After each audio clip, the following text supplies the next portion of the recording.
ChatGPT was out in the world, people knew about it, but it's nowhere near kind of like the phenomenon that it is today. Today, we're joined by Stacie Faggioli, Vice President of Strategic Finance at OpenAI.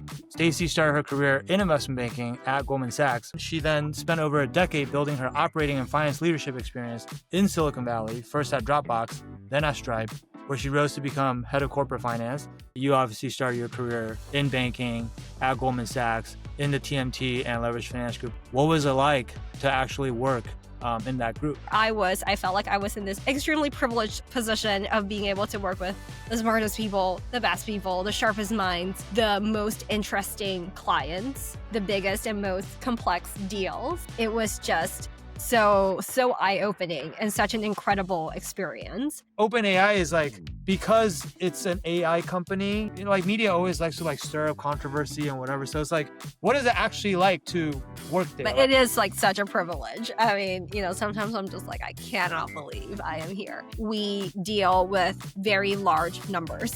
Capital raises are massive. Our budgets are also big. If you could go back and give advice to your 21-year-old self who's just starting out in your career, what would you tell her? To my 20-year-old self. Welcome to another episode of Wall Street Diaries, a podcast about extraordinary individuals who launched their careers on Wall Street and use that experience as a springboard to build world-class careers. We bring you the stories of people who turned that foundation into something remarkable. Today, we're joined by Stacie Faggioli, Vice President of Strategic Finance at OpenAI. Stacie started her career in investment banking at Goldman Sachs, where she worked in the TMT and leveraged finance group. And after gaining deal experience on Wall Street, she transitioned into private equity at GI Partners, which is where we met. And then she invested in high growth companies during her time there. And then she spent over a decade building her operating and finance leadership experience in Silicon Valley, first at Dropbox, then at Stripe, where she rose to become head of corporate finance and strategy during Stripe's hypergrowth phase.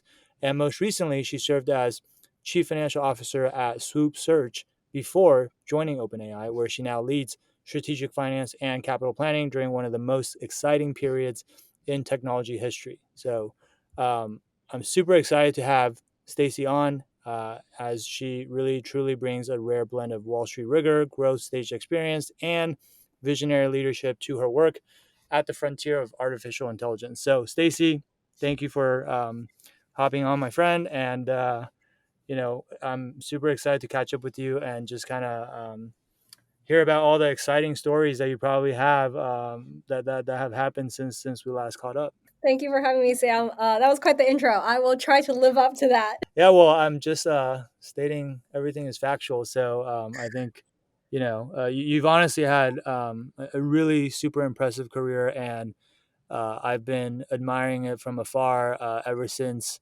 our days at GI, which, sheesh, that's at this point, I don't know, more than 10 years ago. Those late with nothing but Safeway dinners. Yeah. And oh gosh, yeah, that's right. I forgot about that. I don't miss that. We worked in Menlo Park, and basically there was just one strip mall with the Safeway and a sandwich shop or something that we ate at every day. But yeah, good old Sand Hill Road. But no, I've been admiring it from afar, and obviously you've worked at some amazing companies that everybody's heard of. Some of the most consequential companies, I would argue, including your current company, OpenAI. So I want to dive into all that with you. But maybe we start from the beginning because, most of our audience here, they're interested in starting their careers in finance. And you obviously started your career in banking at Goldman Sachs in the TMT and leveraged finance group. Like I said, I've worked with over 2,000 students in the last 8 years, and I can pretty confidently say that's one of the most sought after groups from students that I talk to. And so I have to ask on behalf of all of our students, what was it like to actually work in that group? At Goldman. Let's see. It was amazing. Let's see. Actually, maybe let me ask you a quick question back, and then I'll try to frame my answer based on what you tell me. What is something, Sam, that you love and that you will kind of go for the best stuff? So for example, you love whiskey so much, you only go for the very best, or you love, I don't know. That is a good question, man.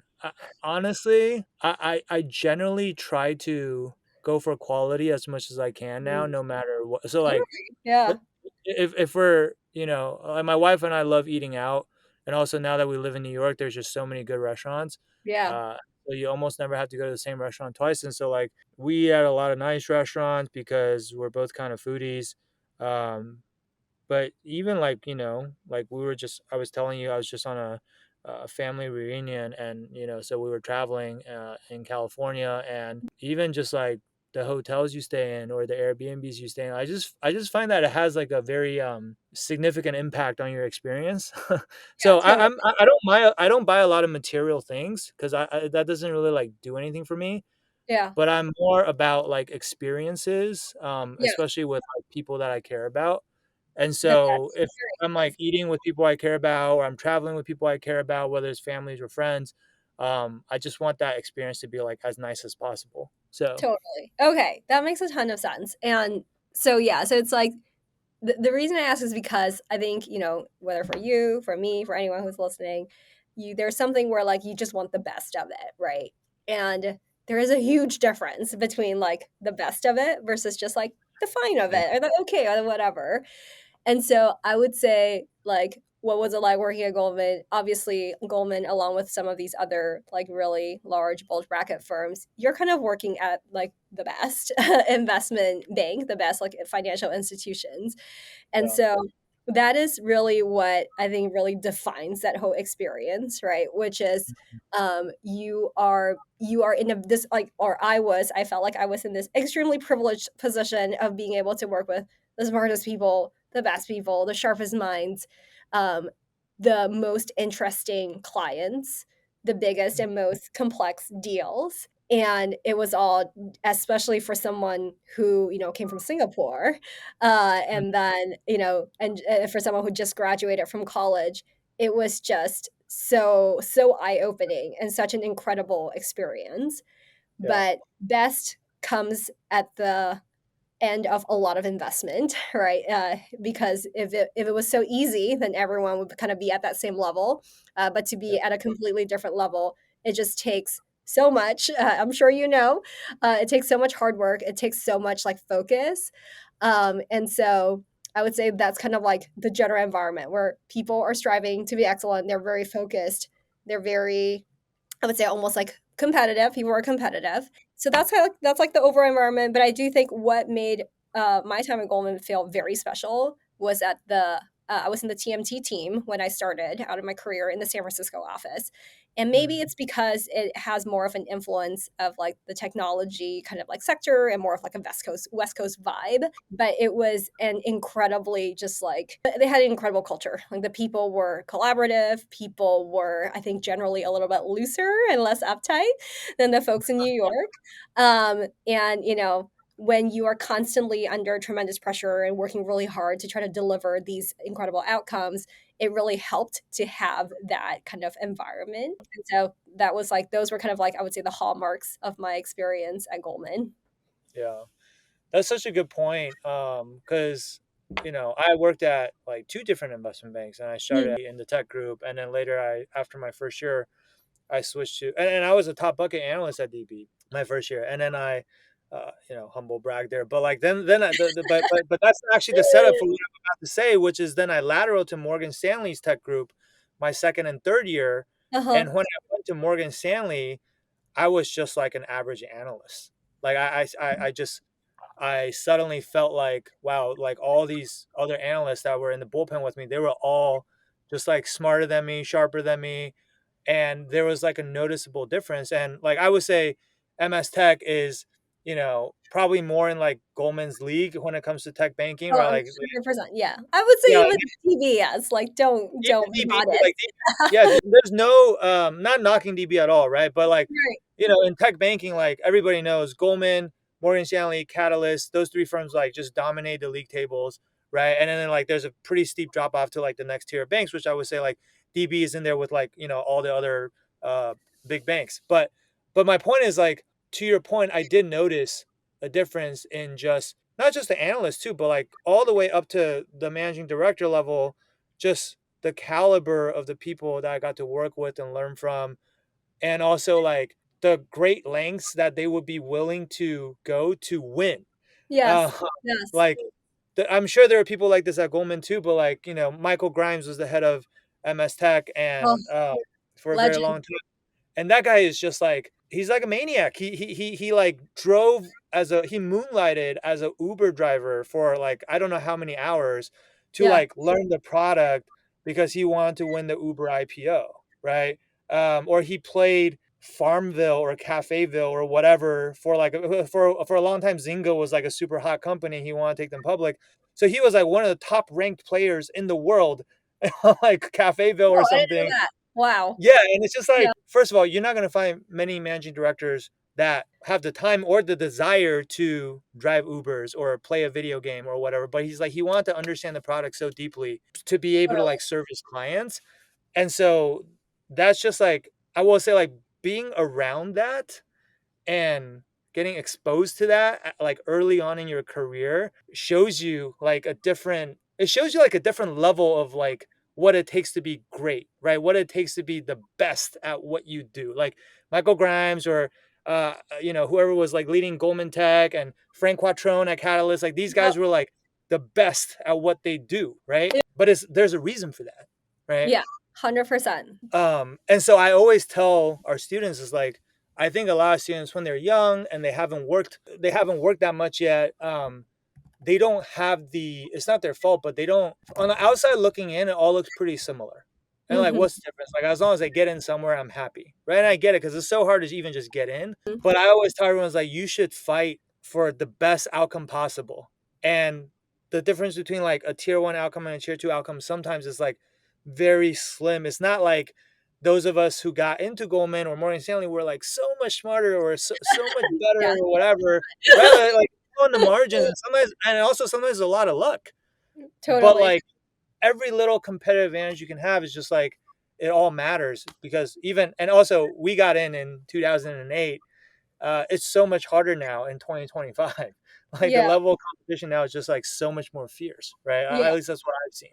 I always Yeah. say like if I were in college today, I don't think I would have broken it, because the Sam back in 2008, I don't think I don't think can compete with the kids today. The kids today are just they're so prepared, you They're know? so prepared. They're such hustlers. It's amazing.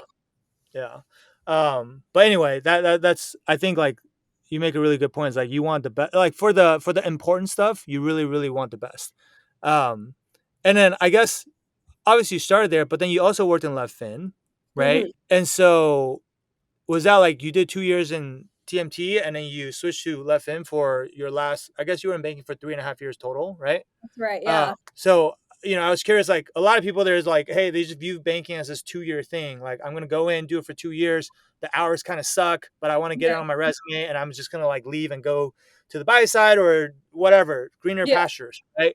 What made you want to stay an extra year and a half and also do a different group, as opposed to just like leaving right away? Yeah, totally. By the way, I did 3.5 years because I graduated a semester early, and Mm, I asked Goldman if I could start early. So definitely a crazy person right here. Instead of just like chilling out and enjoying the last semester of my senior year, I was like, I can't wait to get started. any regrets on that in hindsight? No, absolutely not. I Okay. yeah, I mean, my parents will die if they heard this, but like especially like Asian Singaporean parents, but I didn't like school. I really didn't like school. I could not wait to just be out in the Uh, real world, like doing real world things. yeah. I think my only regret was that because I ramped early when the full-time analysts joined, Mm, and you kind of go through this like 6-week training program or whatever. yeah. Goldman was like, "Oh, you're already ramped. You don't have to go to the training program." So I kind of missed out on that part, which sounded Uh, really fun because it's like a yeah. 6-week, Yeah. Yeah. like 6-week training camp boondoggle in New York. And so Yeah. that's the only part I regret, but otherwise super happy I got started. And then to your question about left fin, so I actually got one of those at Goldman. They called it a direct promote, meaning instead of like getting promoted to an associate after 3 years, you get promoted after 2 years. And so Mm, it was like, or I guess in my case, 2.5 years, because I did start half a year early. yeah. So it is like an incredible like honor, right? But frankly, I was pretty tired. I was pretty burned out. after my 2.5 years, and I still loved Goldman. I know it's kind of probably a crazy thing to say, despite the intensity, I just like kind of loved, I guess, being part of the action, right? And I go any of these investment banks, you see a lot of action. And you're right, we were kind of like there at a very tumultuous time. I Yeah. actually didn't work on any fun IPOs, but I did work on four pretty big M&A deals because when the markets are kind of shaky, sometimes you see a lot of consolidation activity happening. So worked on Yeah. those. So still loved it, but I just wanted a change of pace. And Mm, so I thought it might be fun to kind of sit on the capital markets desk and mm, be kind of like closer to the markets yeah. than being like closer to more, the clients. And I just wanted to understand how that part of the world worked. And so that was, and we had a one kind of lone Leffen MD out on the West Coast because the debt capital markets were all based out of New York. And Yeah. he just so happened to be kind of looking for someone to support him because, a lot of, as I'm sure you know, over time, like technology companies became a little bit started getting more comfortable with using debt, or at least, having a Yeah. revolver in place. And for the banks, doing a revolver was a great way to kind of get your foot in the door to start winning business and building a relationship with some of these tech companies that typically Yeah. didn't need long-term or permanent debt. So he was like starting to build out that practice. And I thought this was a great opportunity to just learn something new. And that's how I ended up in Leffen. Gotcha. And I don't know, maybe this was like a deliberate decision, or maybe it wasn't, but I'm sure in hindsight, and especially sitting in the seat that you're in now, and also having been a CFO and or leading entire corporate finance teams, um, it was probably super beneficial to get kind of a more well-rounded skill set of also understanding the debt side of things, because Yeah. I'm sure, especially now working at a company like OpenAI, you guys probably need to raise money all the time, right? So, Yeah. um, but like I feel like early on in your career, uh, it's just useful to acquire as many skills as possible, and Yeah. it makes you more valuable, right? Um, 100%. Yeah, and it's like I think looking back, one of the things I wish I had done more was actually leverage the Goldman platform even more. I mm, think again, when I was young and junior, like you kind of just see the world that's kind of immediately around you, and you're like, "This is it, investment banking. This is it." And it's like no, Goldman, Morgan Stanley, these banks are giant, massive businesses with lots and lots of different like divisions, right? And lots of different products that they sell and lots of different services that they sell. And the amazing thing is like whichever division you end up working with, you're probably working with some of the world's best. And it's like, what an incredible opportunity to like, if you have that curiosity and that motivation to just sort of be able to like move around and explore. And I 100% echo like what you said. I think, debt, it's not like Dropbox a ton of debt or Stripe a ton of debt or OpenAI has a ton of debt. But incidentally, at all three companies, one of my biggest value adds was kind of standing up a revolving credit facility. Um, and because I had such like an intimate knowledge of the world, you kind of just know some of the tricks of the trade. You know how to negotiate the terms, right? You know how to get the best deal for your company. You know how to yeah, like bake the banks off against one another. um, but yeah, so it's like if you follow your curiosity, I think you get to learn a lot of amazing things. for sure, for sure.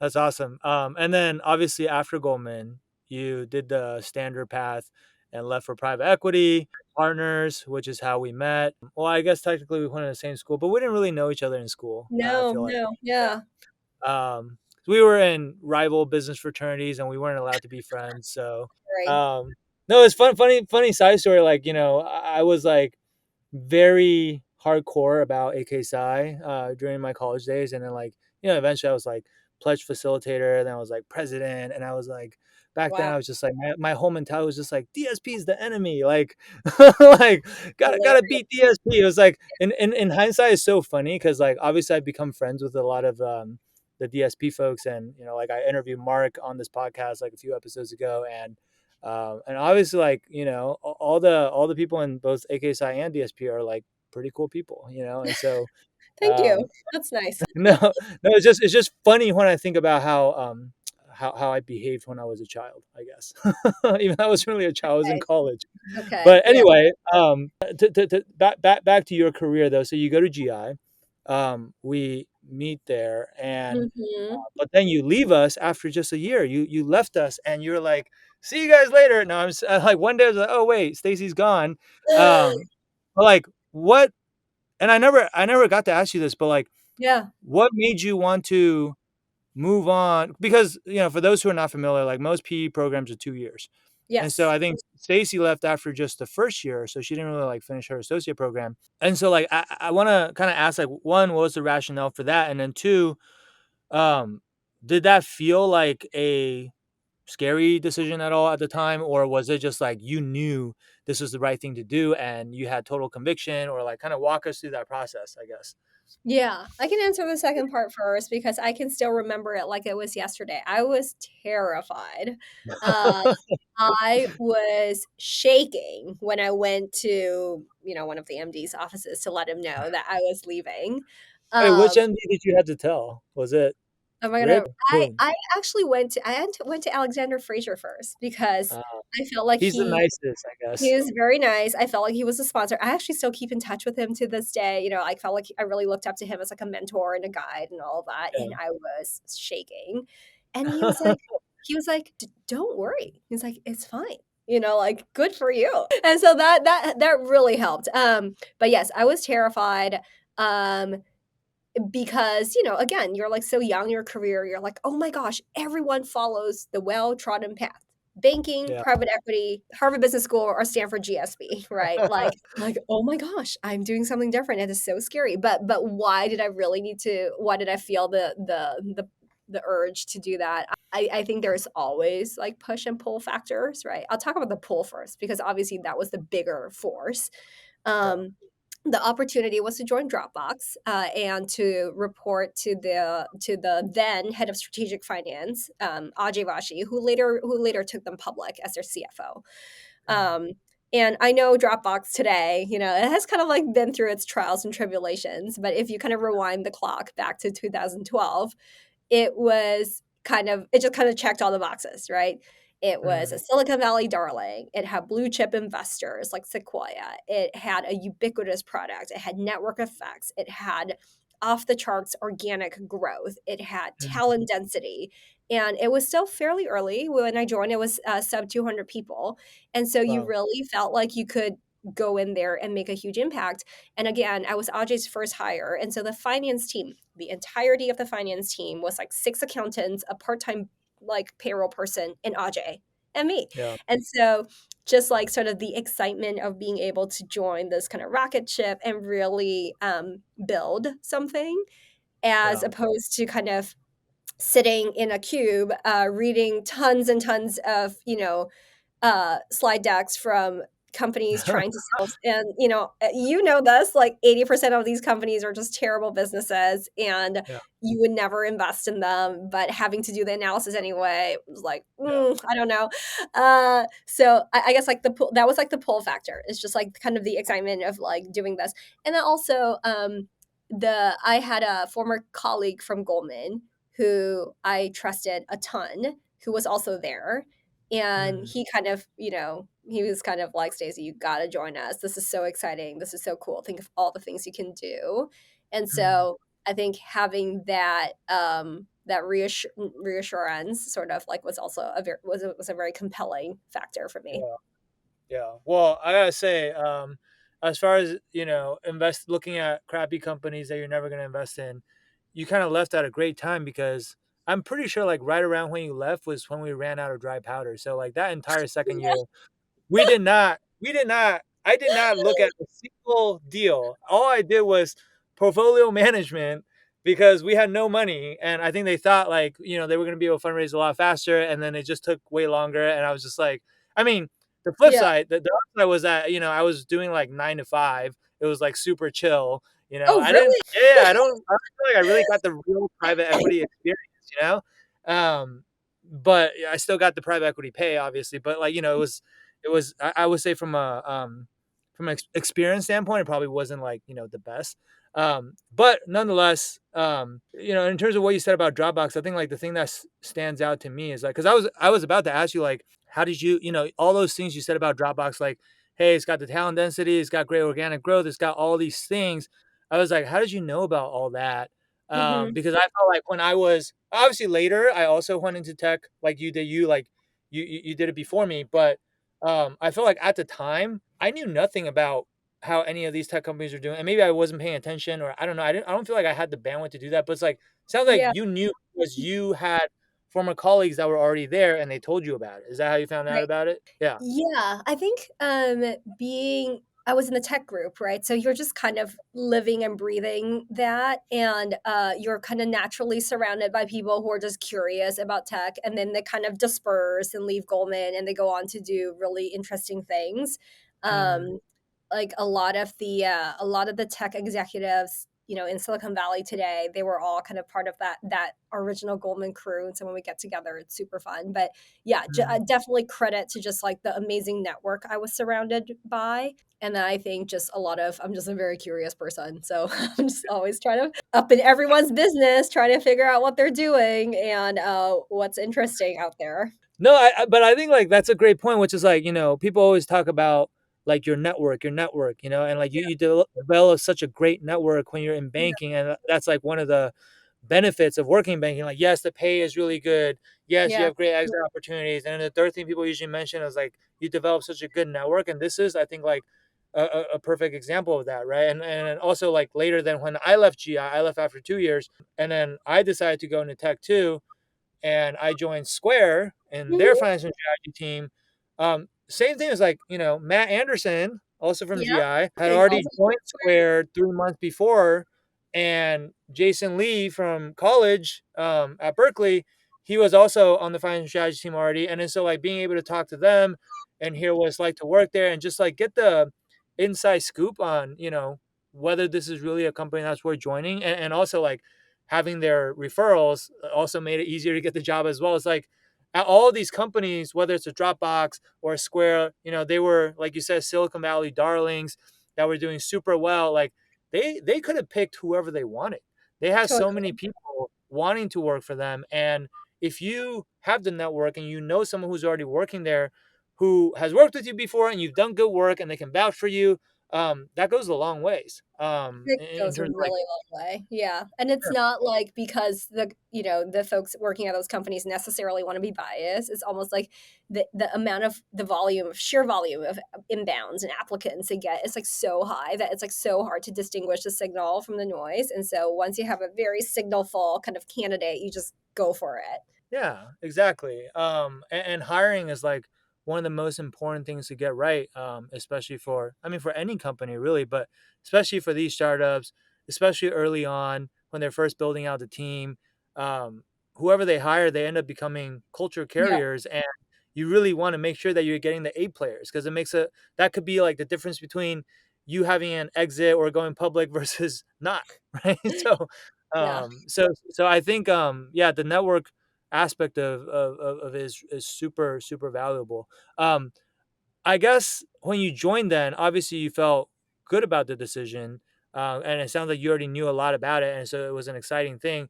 And then even after that, then obviously you worked at Stripe, then you worked at Soup Search, and now you're working at OpenAI. Like that is a honestly an unbelievable lineup of tech companies, right? In terms of how successful these companies have been.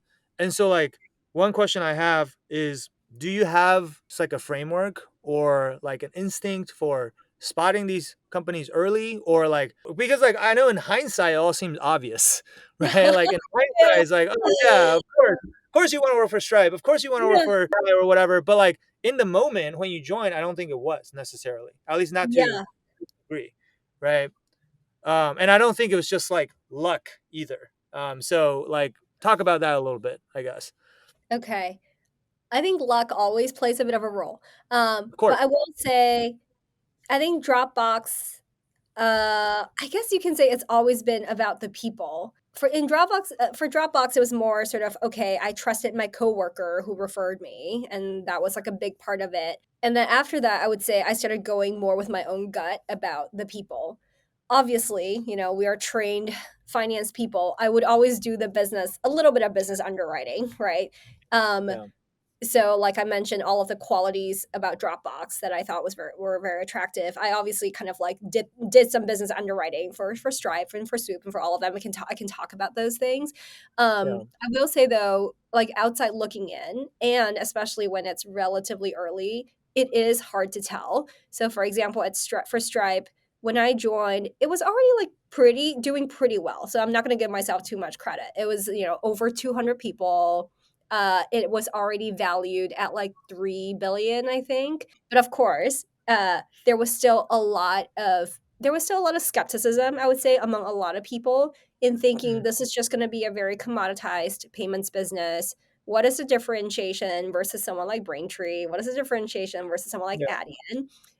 In the first fundraise I did when I was at Stripe, there were a lot of investors who actually turned down investing in the company, which is kind of like crazy. But the reason I joined was even though I was like, okay, how big can the payments business be? I did some underwriting, looked at the e-commerce market, et cetera, et cetera. And I think I got comfortable that the business was not going to go to nothing. So I was like, there's like a foundation here that we can kind of, there's going to be a foundation here. And so Yeah. if you execute well, you're growing from a smaller base, you will definitely kind of like get the beta. The question is like, are you going to get the alpha, right? That's what everyone's going for when you join these companies. And for that alpha piece, like I said, I just like kind of go with the people. What really made a huge impression on me when I interviewed at Stripe was my final interview with John Collison, one of the co-founders. And Oh, wow, John he actually interviewed you personally, he even did, at that stage. yeah. Yeah, he did, because I was the first non-accounting finance hire, so it was, Mm. like, a relatively big hire for them. Uh, and he has no finance background, but he's Mm. intensely curious about finance, um, Mm. and in our conversation despite having no finance background, I had a really good conversation with him about all things finance because he asked very, like, first principles type of finance questions, Mm. um, and I was just kind of blown away by how smart, how thoughtful, and Yeah. how like how much vision kind of like I thought he had, right, about like the business and the product and whatnot. And Yeah. so that to me was like really that was just like that to me was kind of the deciding factor. And then, of course there were some of these other things where I was like, at a software company, sometimes finance can feel more like a supporting function. But at a fintech company, finance is like, and you were at Square, so you understand this. Finance Mm. is part of the product. And so I wanted a finance role that felt more integrated with the core business. And so that was another consideration. But I would say kind of that interview with John really was the deciding factor for me. God. And then on Swoop Search, nobody has heard of this company, but I promise you it's going to be an incredible business, incredible company. They are doing amazing things in the defense tech space. And I'm very proud of this one because I joined when they were like 20 people. So Wow. very, very, very early. But Mm. again, I just had a very intensely strong feeling about the founders. Um, Brilliant people, super high integrity, I would say. And that's the other thing about the Collison brothers. Super high integrity, brilliant people, passionate with like very strong vision. And that Mm. was like the big thing for me. Again, in Soup's case, I also did the business underwriting a little bit, right? I was like, okay, defense tech, this was 2020. So Mm. market's a little frothy, defense tech, more, sort of like anti-cyclical, counter-cyclical, good place to be. Palantir had just gone public. And so, whereas historically this kind of asset class was probably a little bit more opaque and not as, attractive to investors, Yeah. with Palantir kind of bursting onto the scene, I think it's going to demystify this whole space a little bit, right? And kind of make it a little bit more attractive. Anduro had started to come on the scene. So I felt it was kind of an emerging trend. Mm. So there were some of these like basic business things, and obviously you ask them about their pipeline and all of that stuff. But again, it really was kind of the people that really swayed me. Yeah. It sounds like obviously you always want to do due diligence on the business fundamentals and make sure that make sure that the company is doing well, but the most important factor for you always comes down to the people that you're going to be working with. That's kind of like the theme that I'm hearing. Yeah, I think so because, there are just so many unexpected things that will happen, you know? And so the leadership and the culture and the systems they build around themselves are gonna help carry a company through, you know, the tough times and all of that.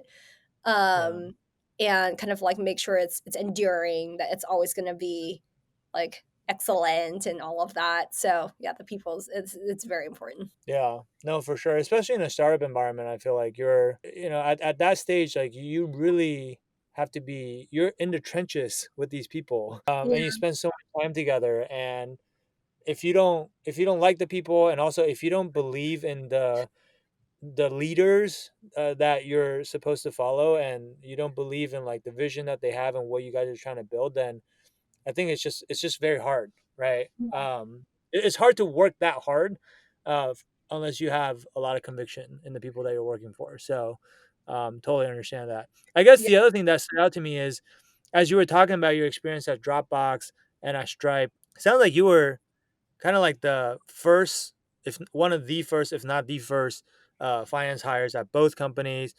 They were both around some. They were both similarly sized when you joined, like 200 employees plus or minus.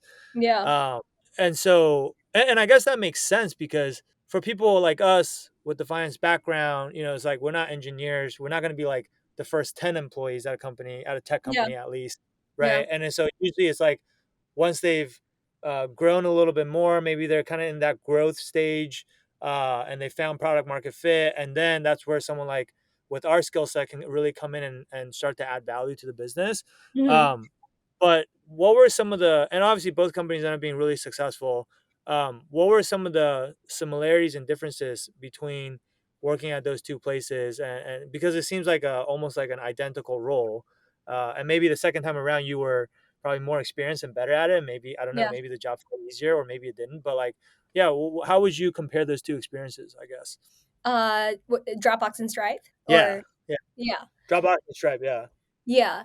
So the key difference between those 2 experiences was, the level sort of that I was at. So, you know, I was recruited by Ajay, right, who was heading up strategic finance at Dropbox, and then at Stripe, I was kind of like the Ajay, getting to build a team and getting to kind of like own that function. So that is the main difference.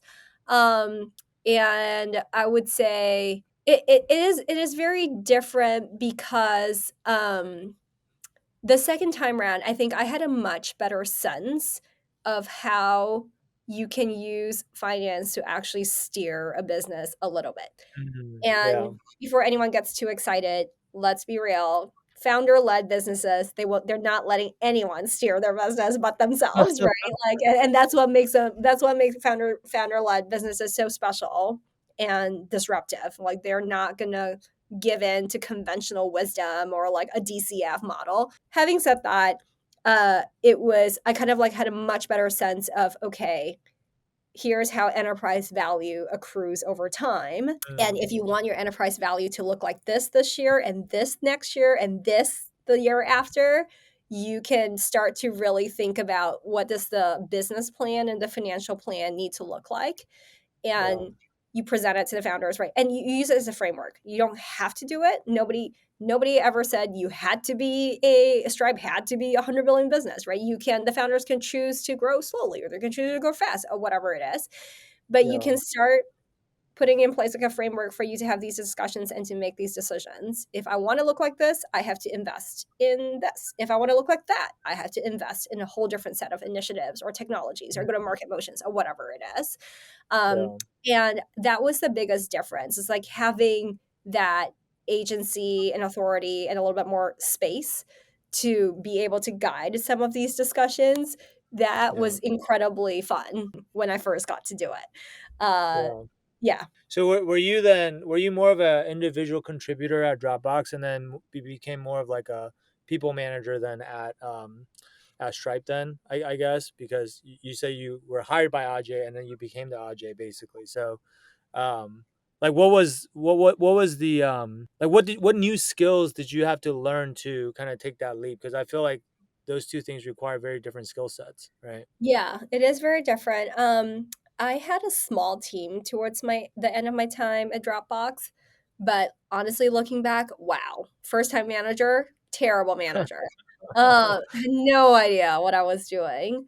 And then at Stripe, I I think I started having a better sense of what the team. I was well, not I think I had a better sense of the team, what the team overall needed to look like, and so I was able to hire people to form that team. Um, Mm, but now, like fast forward a few more years, and I look back at my time at Stripe, it's like, okay, I moved one notch up. I knew what the team needed to look like, but I didn't have like the strongest kind of like skills to kind of manage the team and to really like push the team and to yeah. get them to do the things that, the organization needed them to do. And it's like, Mm, but what I did was I hired all of these people who are all former bankers and former private equity investors. And the great news about individuals like this is like they're very smart. They go out and they're very motivated and they go out into the organization, they plug in and they just kind of like know what to do, or they know what to do, and they are just motivated to create enterprise value, right? Because like as an investor, that's what you're trying to do. You're trying to create the value. yeah. And so I think it's almost like for a company at a certain stage, you can get by just like Mm, having really strong individuals who are self-motivated and go out into the organizations and find the problems and then solve the problems. yeah. um, and then obviously, as a company gets like bigger and bigger and bigger, that kind of eventually will break down, and you actually do need very strong managers to be Mm, kind of running that whole machine and make sure yeah. everyone is aligned. Yeah, that's a really good point because yeah, I feel like there's I can a lot of what you are saying resonates with me because your Dropbox experience was kind of like my Square experience, where I went in as an IC and I left Square to go to GitHub because, I was gonna get to build out my own team there. And I was like first time manager, Yeah. and just like you, I would only hire former bankers and private equity guys. Like that was like actually the criteria because I was like, I'm not interviewing anyone who has not done banking and PE. But like you said though, there's a reason for that. I mean, one, obviously like we went through it ourselves, but as first time managers also it just makes our lives easier Yeah. to have these super competent people working under us. And the three guys that I hired at GitHub, candidly, I thought like they were all like, smarter and better than me even. And it's like it was like a privilege to be able to. I mean, I was their manager just surely by being there first, but like Right, right. in reality, it wasn't like I was like so much better or more knowledgeable than they were or whatever, right? And so and I think that's why also like every time people talk about exit opportunities, like again, this is like it's real. It's like the reason why the exit opportunities are good is because you just become a lot more marketable after you've gone through the gauntlet of banking and then private equity or maybe just banking, like either or, right? Yeah. So yeah, I think having both been a banker and a PE person and having also managed former bankers and by the way, like actually, now that I think about it, the reason why I will only hire people with banking and P experience was like when I joined Square, and I don't know, it was probably the same at Dropbox, but Mhm. like when I joined Square, the head of the finance and strategy team, Naeem, he would only hire, he himself didn't do banking, but his entire team on finance and strategy were all ex bankers and private equity guys. And I showed up and I was like, oh, wow, like everyone here has like done banking and P and whatever. And that was, I think, still to this day, that was like, I think the best team that I've been a part of, just in terms of like everyone there, they're all like super sharp. They're all super hardworking. I never felt like I was like the smartest guy in the room. In Mhm. fact, like there were certain people that I was just like, man, this guy's so much smarter than me. Like, I don't know why we're the same level. Like, and of course, like, then they got promoted and whatever. And then we weren't the same level, but whatever. Like, my point is like, I still think back to that team and I'm just like, man, that was such a fun team to be on because you're just surrounded by just really great people, both like in terms of skill set, but also in terms of the camaraderie. everyone like works hard together, you're in the trenches and you go through that type of experience together, it's just like it bonds you together, right? And so I was like trying to recreate that magic when I went to GitHub, like genuinely, that was what I was trying to do. I was like, I want to recreate the Square FNS team Right. at GitHub, but of course, I wasn't like experienced enough as a manager to recreate that magic, at least to that extent. Yeah. Um, but like I totally agree with what you're saying in terms of like that's why we hire those people, right? Yeah. Yeah. So, anyway, you mentioned Soup Search earlier, also, and it's like no one knows what Soup Search is. I was like, yeah, actually, out of all the companies you worked for, that is the only one that I don't recognize. Obviously, it's a much sounds like a much earlier stage startup, and obviously, it's in an industry that it's not as like it's not like a consumer product, for example, like a Dropbox, and so like unless you really are familiar with like government contracting or the defense industry, like I don't know why you would know about it. But there you were obviously CFO, which I feel like for a lot of people that are on the finance track, when they like visualize the end game for their career, they're like, I want to become CFO one day. Like that's the goal that like a lot of people are working towards, right? Mhm. So what was that experience like? How did it feel when you like finally became CFO of Mhm. a company? And also like how was it relative to kind of like what you expected the role to be like going in, I guess. Yeah.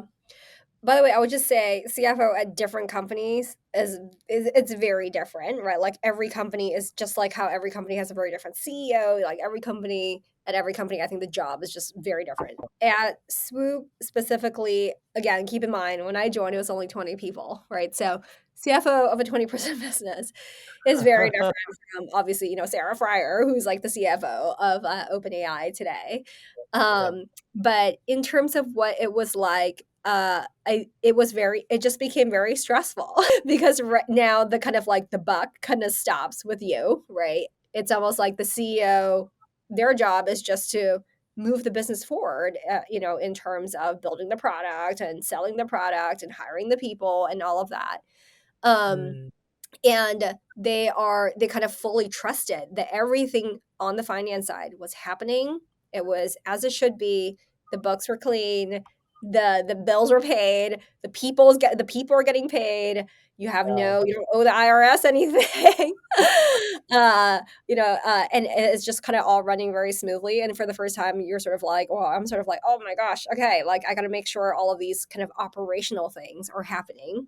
Like Yeah. previously, I was always, privileged to be at organizations where there was an accounting team and there was a payroll team, and you kind of show up to work and you fill out your workday form or whatever, and your paycheck magically appears in your bank account. And then now I'm sort of like on the side of making sure all of these things actually do happen. And then, you start to like make very real financial decisions whereby the you kind of weigh in on, okay, do we do this thing, do we spend this much to invest in this area or not?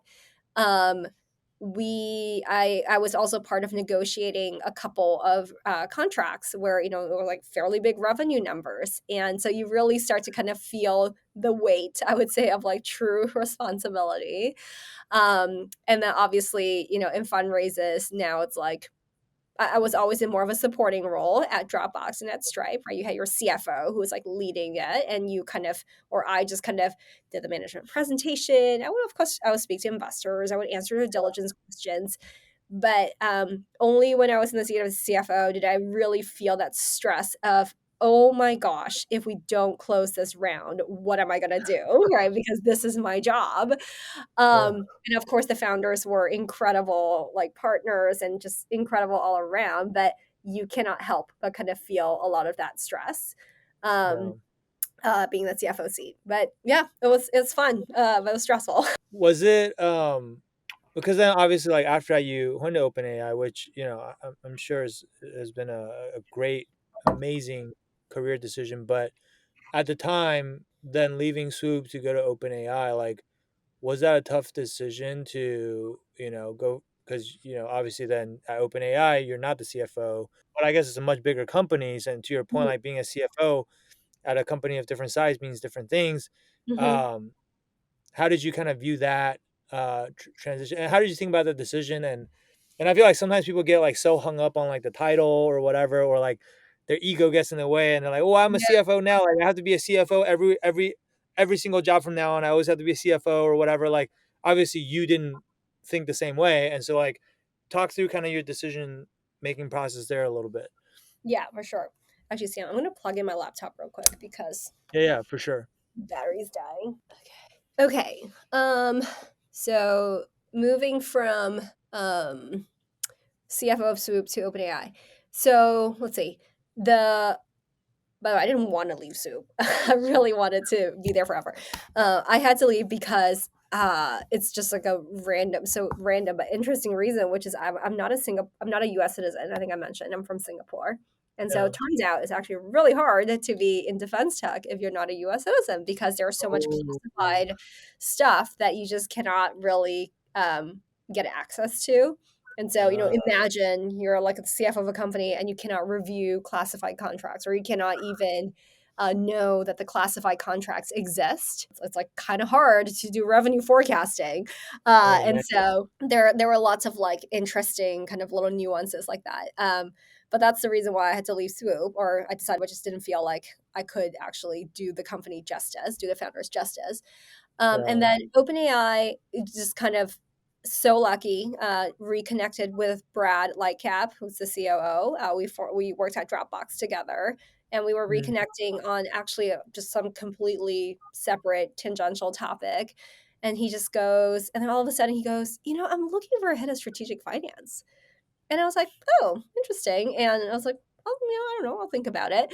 And then obviously we had a lot more conversations and kind of ended up here. And in terms of like step down from CFO, I think by that time, at some point in your career, you see enough where you're sort of like you kind of know that there's a lot you don't know. When you start off earlier in your career, you're like, I'm so smart. I know everything. I did banking and private equity. I know how companies are, run and create value, yada yada.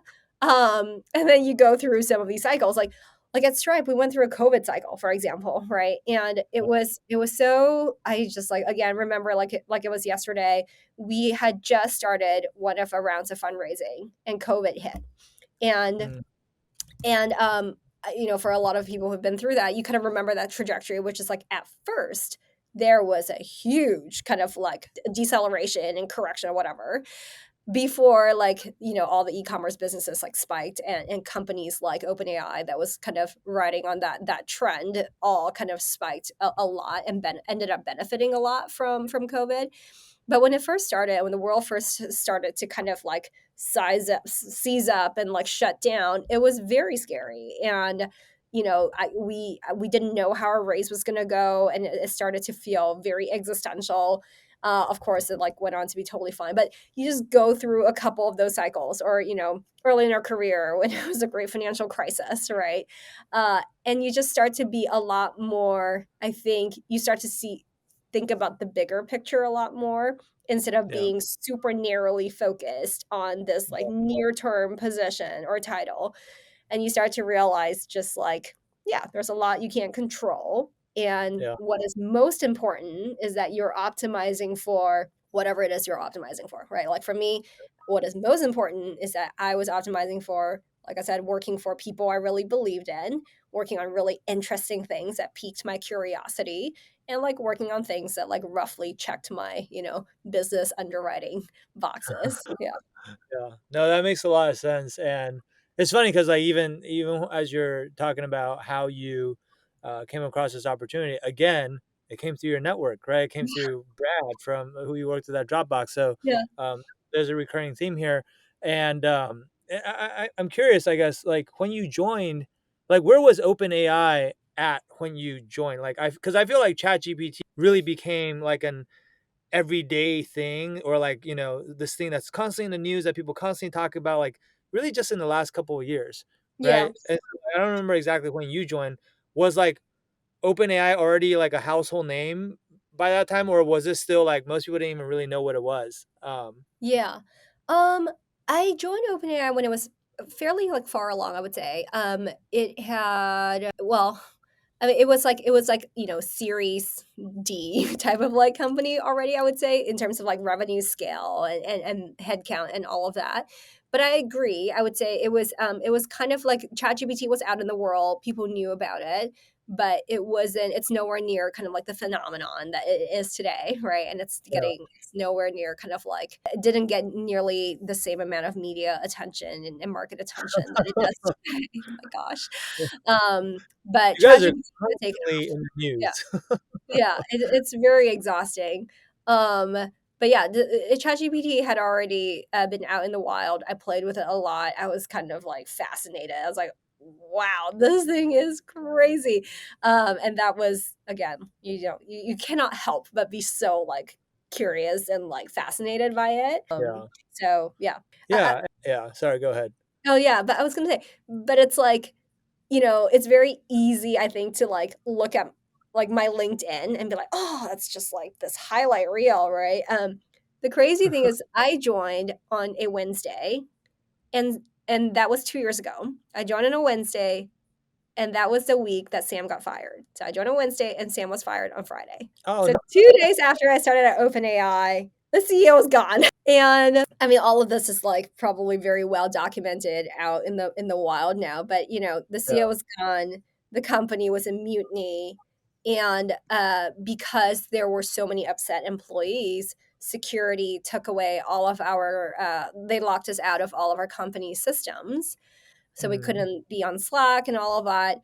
And so there was a massive Signal channel where people were just kind of organizing our mutiny, and the signatures that eventually made it to the New York Times. It was all being organized like via Signal, and I was yeah. like, oh my gosh, this is like crazy and chaos. That's crazy. I Yeah, didn't realize you joined right around because obviously it was all over the news and obviously everyone was following it and it yeah. was I mean I'm sure there'll be a movie made about it someday, but to Oh my actually gosh. be like on the inside when it's happening.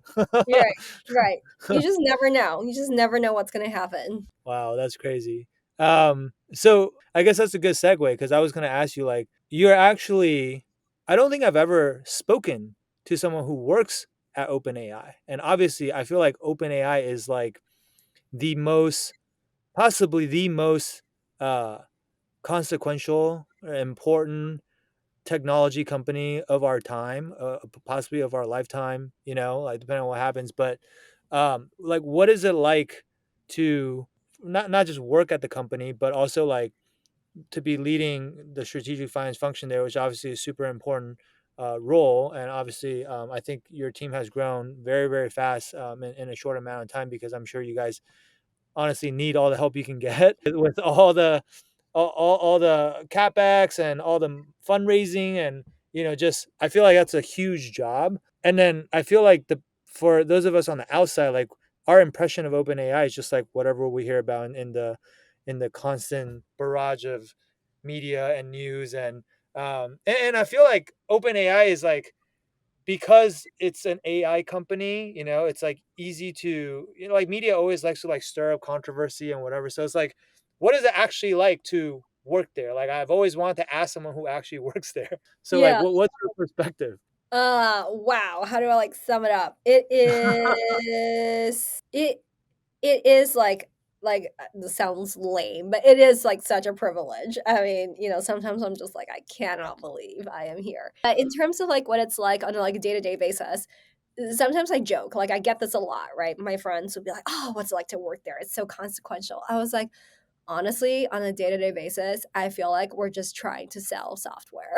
We're trying to sell subscriptions, and we're trying to sell our API. Okay, I mean, like I joke a little bit, but I That's think funny. what yeah, what sets like what we're doing here apart from my other experiences from a finance perspective, I would say, is when you say consequential, right? It's like, what does that mean?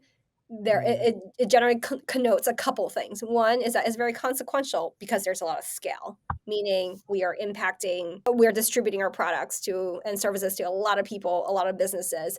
There is a lot of scale. Um, and consequential also because there's just a lot of general kind of interest, concern, sometimes excitement, but also anxiety about this technology and what it means for us. And so how that translates on a day-to-day basis is we deal with very large numbers. So capital raises are massive. Our budgets are also big. And so it just results in, for the finance team, right? It's just like a lot more, you're just working with very, very big numbers all the time. And so Yeah. kind of the level of, I want to say, I don't know, like the level of just like maybe a little bit of anxiety or stress or just like the feeling that like this is really consequential. I really need to understand my numbers. I really need to know what I'm doing. There really is kind of that feeling, a lot more.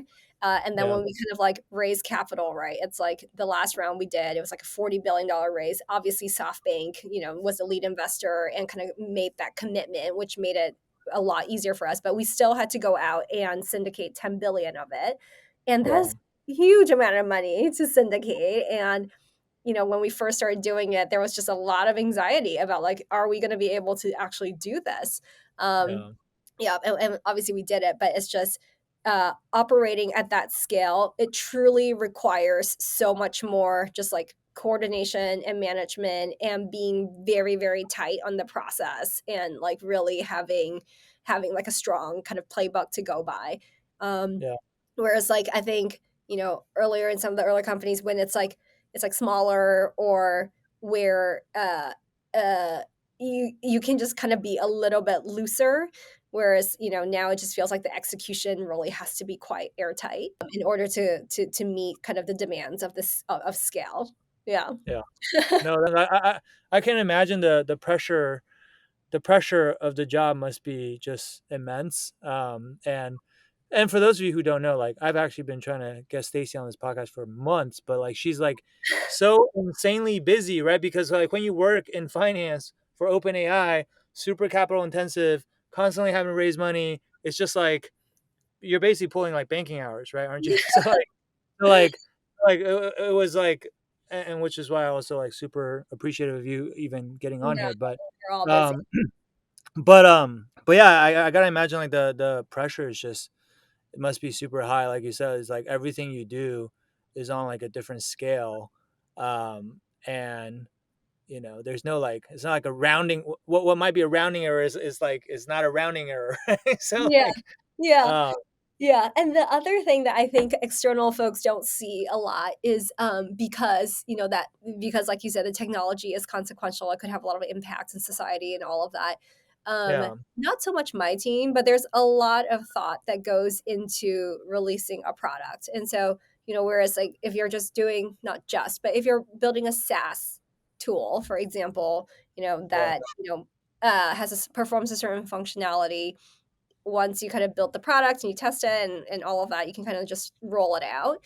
Whereas Yeah. here, it's like, we have we have all these revenue targets that we really, really want to hit, because we want to be able to fund our compute investments, and also frankly because we think that's the market opportunity, that's the prize, and we want to go get it, right? We want to be first to get it, and we know we can. So it's like on the one hand we have these like very aspirational targets for ourselves, but on the other hand we have to be so thoughtful about how we release our products and the types of products we release into the world. Like when GPT-5 was released and everyone's like, oh, the personality sucks and da da da.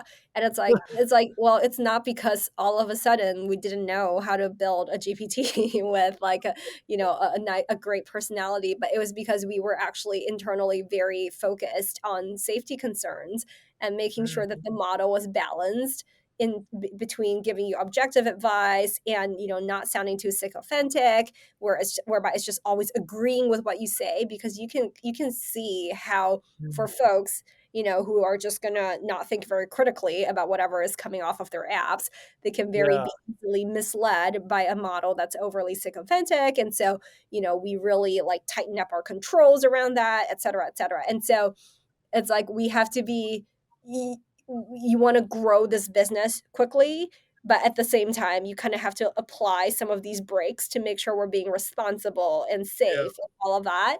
And that just like adds a very interesting dimension, I feel like, to the whole kind Yeah. of financial model and our business. Yeah, which is like, and that's why I was like, I'm so curious to hear from someone who actually works on the inside and knows what's actually going on. Because if all you do is like go off of the news or whatever, then they would all have you believe like OpenAI doesn't care about safety and like all they want to do is just like go as fast as possible and they don't think about the stuff or whatever, right? Which is Right, like obviously not true, right? So right. I guess you talk about the it being consequential and the impact. Obviously, the thing that comes up the most is like its impact on how we work and on jobs, right? And like I run a career coaching business, and so I get questions from my students all the time. It's like, "Hey Sam, like, are there even going to be investment banking analysts? Like 5 years from now or whatever?" Like, and I watch these like videos, not even just OpenAI. I think like I just Mhm. saw one from Claude the other day where it was building like a full investment memo and an LBO model in like 5 seconds, and it was Yeah, like, where do you see kind of like the world going from like a job standpoint, I guess? And like, how does that like is Wall Street Mastermind going to go out of business? Asking for a friend, but how do you think? Like, I mean, obviously, I think about this a lot. I think about it all the time. It's like, oh, I wonder what's going to happen. But like, what yeah. what what what is your view on that? I guess. Yeah. I think about it a lot too. I don't know. Like none of us know, right? It's gonna be too Yeah. complex of a system. But I also probably AGI pilled, so I generally lean optimist.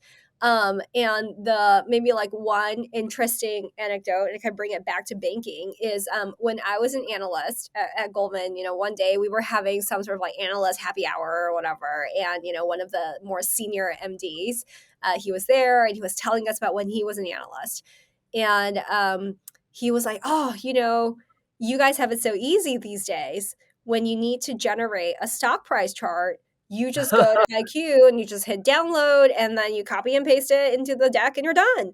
And he said, and I was like, "Okay, how did you do it?" And he was like, "Let's say I had to generate a stock price chart for Microsoft or whatever." He's like, "You went to the library, I guess, like, or some library type of place in the office, and they had these books of data tables. And so you would take a book from Microsoft and you turn to the data to the page that had all of their historical stock prices. You would Wow. use a pencil and you would write down the data points that you needed. And then you would take it back to your desk and you would kind of make the chart. And I was just like, oh my gosh, mind blown. This is crazy.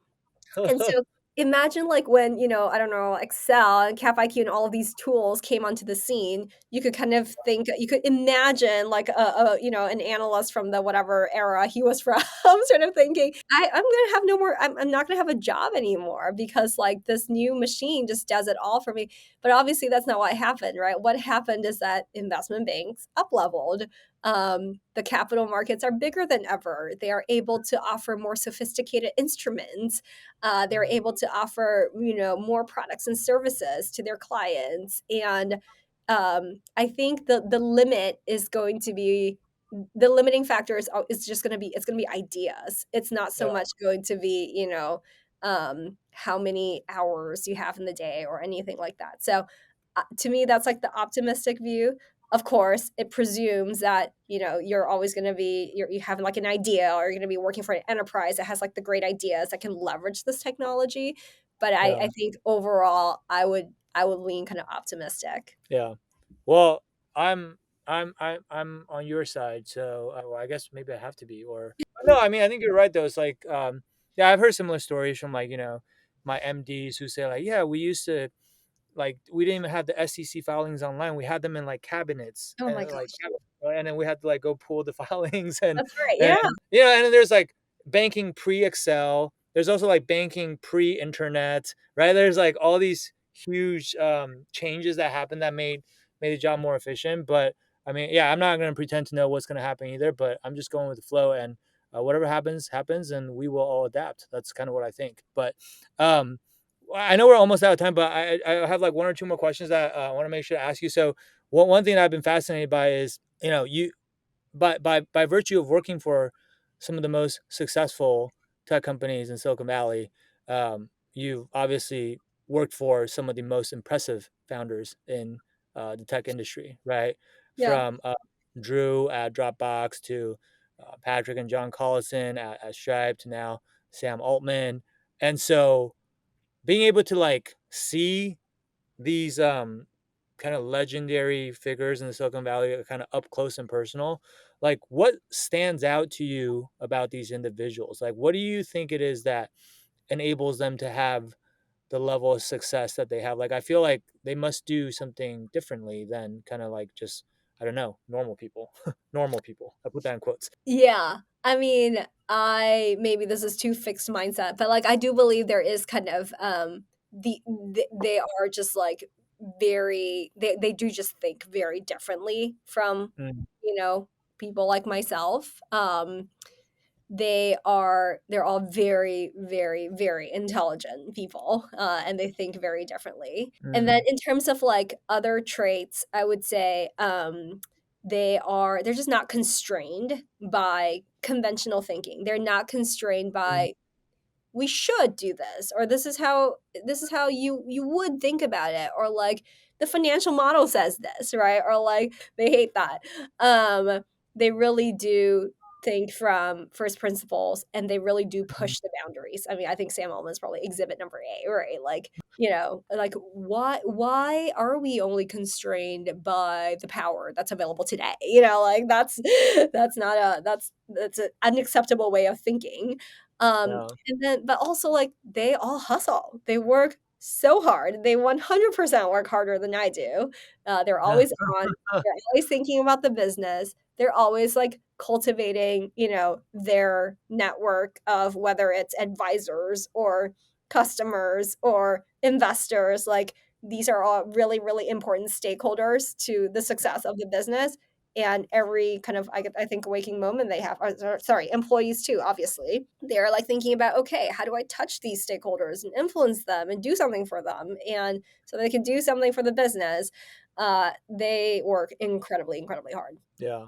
Yeah. That's so interesting. You mentioned principle thing because like uh Elon Musk also talks about that all the time, and I know him and Sam aren't BFFs or anything, but like but like these really successful people, to your Right. point, like I feel like they achieve things that most of us can't really fathom. Is like, how does Elon run like five businesses all at once? Right. But it's like they don't, to your point, like they don't subscribe to like just kind of traditional thinking, or they don't take a lot of things we take at face value as just like, yeah, of course you would assume that. There's like they don't do that, right? And then they Right. challenge a lot of these assumptions, and it allows them to be contrarian. And then I guess by definition you have to be kind of contrarian to do exceptional things that most people can't do, right? Because otherwise then everyone would do those things. Yeah. um, Exactly. and Yeah. so I mean, easier said than done, obviously, but I do agree with you that I find a lot of these people who achieve success at that extreme level, like they all have that,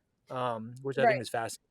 And there is also a huge element of, like, risk taking in what they do, like, Yeah, you're constantly betting your company on something, the next wave of innovation, the next thing, and you don't know if it's gonna pan out, right? So they are actually taking huge amounts of risk and kind of being okay with that, and so I yeah, do think that's also a huge differentiating factor. for sure, for sure. Okay, final question for you. I always end on this question, Okay. which is if you could go back and give advice to your 21-year-old self who's just starting out in your career, what would you tell her? Ooh. I guess maybe you were 20 because you graduated earlier, but Right, that's right. To my 20-year-old self, maybe we can go back to what you talked about at the beginning. Like, I would try to, like, be the best at what you do. mm, And I don't mean it in like a, "Oh, be, like, hyper competitive and mean to everyone else and, like, super aggressive way." I mean it in a way of I mean it in almost like a do it for yourself kind of way. And I think mm, I probably feel it a lot more, acutely now that I have children of my own, and, like, sometimes, like, my six-year-old, we take him to he loves soccer, we take him to soccer, but sometimes he'll have a bad day at mm, soccer, and he'll be like, "I don't wanna play soccer ever again," like, "I quit, da da da." And, we kind of have this family motto now that's like, you don't quit on a bad day. mm, And so, like, if you do banking or high growth or any of these challenging jobs, you're gonna have some really effing bad days. Like, don't but you kinda have to, yeah, don't put on a bad day, and then also just, like, you have to like tell yourself. I mean, I feel like I would tell myself like try to be the best that you can, because then you really find out, um, if you want to quit, then you really find out if it's truly because it's not for you, which is totally okay, right? Um, or if it's like just because you had a bad day. And Yeah. I think having that like clarity and like having that sort of almost like pride in yourself of being able to kind of like do that thing is very important. Um, Mhm. I also think when you reframe it as like, I just want to like be the best, you start to think more systematically, right? It's not so much like, okay, I'm going to be the best, which means I will never sleep. I will work 24/7, or or at least now I think about it more holistically, which is like, okay, if I want to be the best, it means today at this meeting I am going to be the sharpest person in the room, which means I am going to be the most prepared, which means I am going to get at least 6 hours of sleep, which means I'm going to do my prep work like the day before, and I'm going to carve out time on my calendar to do it. And I actually find like it helps me start thinking like bigger picture instead of just, oh, I'm just gonna like stay up all night and do this thing, because it's like that's actually not helping me be the best. Yeah. And I think after you give it like a really fair shake and you sort of say, then you can really kind of say, honest to God, give it a fair shake. This is for me. This is not for me. I'm going to start moving in this direction that's like more for me. I feel like that's where you start to like really, find your path and find the things that are inherently rewarding to you. And you can feel really good about it. Yeah. That's such good advice. And uh, I have a 6-year-old as well, and steal that. We don't quit on bad days. I Don't love go to that bad days. Yeah. because it's so easy for kids to want to do that. Oh, But yeah. Or for like us, that, you have a bad day, you're like, oh, maybe this is not for me. yeah, yeah. But I Yeah. do think that, like, having resilience is one of the most important things. Or I don't know, at least like speaking for myself, like I don't think I'm like the smartest person. I don't think I'm like I've met so many people that are like more talented than me and whatever, but I feel like um the one thing that I have is just like I never quit. I Yeah. never quit. And like like so many of the things that I've wanted in life, like Yeah. a lot of times I don't get it on the first try. Yeah. Like even like rushing business fraternities at Cal, I didn't get in the first time. I had to rush again. And then I got in, and then I you know, would run for positions, and initially I would like lose every semester because I had no social skills, and then like even until eventually I finally like became president, like even getting to banking, recruiting, like I had to like get rejected so many times. Recruiting for PE took me 2 tries, and so it's just like I think if I knew how to quit, then I don't know. I don't know where I would be. But I feel like I just got here by like brute force, but just by like being being someone who doesn't know how to quit, not because I'm actually like talented or whatever. And so I think that can carry you. Probably still not as far as like the guy that is talented and also doesn't quit, but at least it still gets you like to a pretty decent spot, right? Um, and so I think that's just yeah. Don't quit on your bad days. I love that. That's really Yeah. good. And I Yeah. think like look, success is like you bring your best every single day. Like in that day, it might not feel like that much, but you Mhm. have to stack like it compounds, and you stack. You try to be your best every single day, day after day. Really? Good days, Yeah. bad days. And like when I look at you and you've had such an amazing career, it's like the way you showed up every single day along the way is also probably what makes your former colleagues want to continue to recruit you to their new companies. And it's like, oh, I want to work with Stacie again because when I worked with her, like she always showed up and did her best, and like that matters, right? And it's like, yes, you can have a great network and work with all these amazing people, but if they don't think highly of you, then it won't really matter. Yeah. So I think Yeah. that's just really, really good advice. And yeah, I know we're out of time, and I just want to thank you again for again taking the time out of your super, super, super busy schedule to be here. You're working at OpenAI. You're a mom. Like I don't know how you do it, but you still made time for us. So I really appreciate you for that, and I know our audience will too, and they're going to learn a ton from this conversation. So thank you so Thank much. you so much, Sam. It was an absolute pleasure. Thank you. Yeah, of course. All right. Well, hopefully we'll stay in touch and talk sooner than whatever this last gap was. Seriously, right?